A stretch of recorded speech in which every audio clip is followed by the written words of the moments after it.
ሄሎ ሰላም መቅድዬ፣ እንዴት ነሽ? አለ እንዴት መሲ፣ እንዴት ነሽ? እናት ደህና ነሽ? አለ እንዴት ደህና ነሽ? አለ። ጠፋሽ? ተጠፋፋን። ቢዚ ሆንሽ መሰለኝ። ትንሽ ስራ በዛ። እንዴት ነሽ? ጤናሽ? ደህና ነኝ። ሰሚኝማ ወዴ ወይ ትናንትና ብሬክስ እነ መቅዲ ጋር ቀጠሮ አለኝና እነሱ ጋር ነው ማመሸው ብሎ ነበረ እና ላመሽ ይችላለው ብሎ ነበርና እስካሁን ድረስ አልመጣም። ስልኩም ዝግ ነው አደረ። አሁንም ዋለ። እስካሁን ድረስ ስደውልለት ስልኩ ዝግ ነው። የት እንዳለ ራሱን ያላቅም።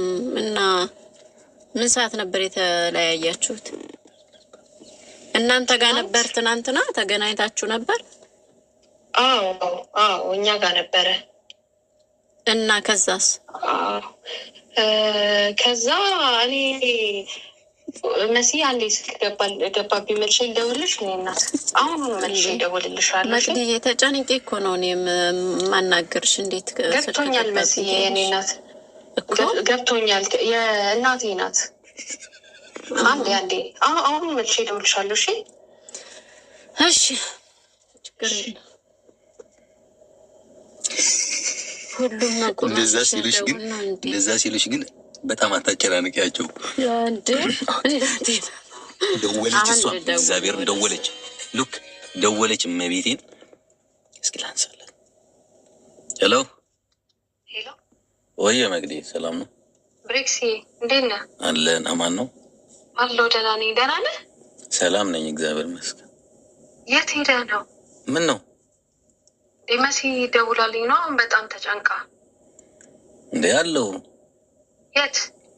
ውጭ ነኝ ስራ። ታዲያ ለምን ስልክ አታነሳላት? አረ ስልኬ እኮ ክፍት ነው። አሁን የከፈትኩት ተዘግቶ ነበርና ባትሪ አልቆ ነበር፣ ቻርጅ አልነበረውም። ልጅቷ በጣም ተጨንቃለች። ሲጀምር ደግሞ ትላንት የት አምሽተህ ነው? ማለት ከነ መቅዲ ጋር ነኝ ብለህ የት ሄደህ ነው? ለምንድን ነው የዋሻት?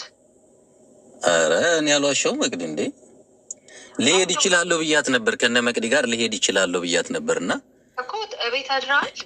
አይ ቤት አላደርኩም፣ ግን ከነ መቅዲ ጋር ልሄድ ነው ብያት ነበር። ስራ ላይ ምናምን ብያት ነበር። ስወጣ እንደዛ ነው። ከዛ ሄደህ ነው ዋሽታት?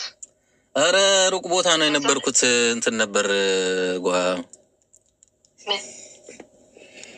ሩቅ ቦታ ነበርኩኝ እኮ። እና ለምን ታዲያ አትሊስት ስልክ አንስተህ ዚዚ ነኝ አትልም? እኔ ሶሪ እንትን ባትሪ ቻርጅ አልቆብኝ አሁን መኪና ስገባ ነው ቻርጅ ያደረግኩት። ሪክስዬ ጥሩ አልሰራህም። ልጅቷ በጣም ተጨንቃለች። የት እንዳለ ደውላልሽ ነው እንዴ? ታዲያ እኔ ሁላ ደነገጥኩ እኮ። አሁን ሁላ ላይክ እየተንቀጠቀጥኩ ነው። በቃ የሆነ ነገር የሆንክን የመሰለኝ።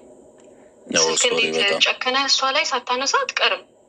አረ በፍጹም። አሁን እንደ አጋጣሚ ስልኬ ከመክፈቴ አንቺ ከመደወልሽ በእናትህ በጣም ተጨንቃለች። ላይክ እኔ መልሼ ደውልልሽ ብዬ ላይክ ልደውልልህ ነው የዘጋሁባት። አሁን ደውልላታለሁ። እባክህ መልሰህ ደውልላት። እንዴ ምን ያደረክ ነው አንተ? አዲስ ጸባይ ያመጣህ እንዴ? አረ በፍጹም እንዴ መቅዲ፣ ያወቅሽ እንዴት ብሬክስ አዲስ ጸባይ ያመጣል ብለሽ ታስቢያለሽ አንቺ? እኮ እኔ እኮ ማላቅ ሰው ሆንክ ደግሞ። ላይክ ከነ መቅዲ ጋር ነኝ ብለህ እንዴት ዋሻት?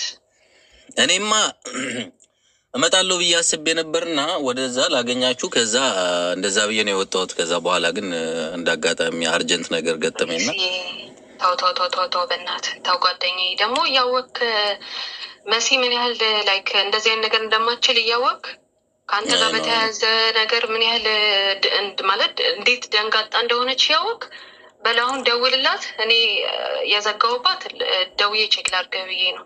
እሺ አሁን መልሼ እደውልላታለሁ። ደውልላት። እሺ አያችሁ። አብየት ነይ መቅዲ ግቢ። ደወለች እንዴ? ስልኳን ስክሪን ላታሳይ ላውድ። አሎ መቅዲ። መሲ በጣም ይቅርታሽ የኔ እናት፣ በጣም ይቅርታ። ከኢትዮጵያ ከሆነ ችግር የለም። ከኢትዮጵያ ነው። ደነገጥኩ። በጣም ጨነቀኝ። እስካሁን ድረስ ቤት አልገባም። ስልኩ ስሞክርለት ዝግ ነው። አንቺ ጋር የደወልኩት መፍትሄ ካለ ብዬ ነው። እዛ ሳንታ ጋር ምሽተን እኮ ነው ታውቂለ ቪዲዮ እንደዚህ ፕሮሞሽን ለመስራት ምናምን እናመሻለን አንዳንዴ እኮ ነው እኮ። እና ታዲያ አመሸ ያደረ ዋለ እስካሁን ድረስ ስልክ እንኳን ደውሎ እዚህ ቦታ ነኝ አይባልም ይባላል። ግን ያው በጣም አምሽተን ነበረ እና እኔ ደግሞ ወደ ቤት መጣሁ። ጥያቸው ነው የመጣሁት። በእርግጠኝነት ደክሞት እዛው ተኝተው ነው። አይ መቅድዬ አዲስ ጸባይ እያመጣ ነው ብሬክስ። ወይኔ አንቺ እንትን አለሽ። ታይ እሱማ እንደዚህ አያደርግም ታውቂያለሽ። አይ ውዴ እንደዛ ባያደርግ ኖሮ አዳሩን ውሎውን ስልክ ዝግ አያደርግም ነበር። ቢያንስ ደውሎ እኮ ስልኩን ክፍት አድርጎ እንኳን ስደውለት እዚህ ቦታ ነኝ ላይ ነበር። ኖ ስልኩ ዘግቶበት ነው የሚሆነው። ገባሽ? በጣም ነው ያመሸነው። በሶስታችንም ስልካችንን ስንጠቀም ነበረ፣ ስንጽፍ ምናምን ስናወራ ስልኩ ዘግቶ ነው በእርግጠኝነት። እኔ ራሱ ከገባው በኋላ ማለት ቀድሚያቸው ነው የወጣሁት ወደ ቤት የመጣሁት። ከዛ በኋላ ደውዬ ደርሻለሁ አላልኳቸውም፣ ስልካቸው ዝግ ነበረ። ለዛ ነው አሁን ሲከፍት ይደውልልሻል። ያው ተኝቶ ነው የሚሆነው። የኔ በጥራቃ ቴንኪው ዋሽታውኛል ብራንክ ተደርገሻል እንጂ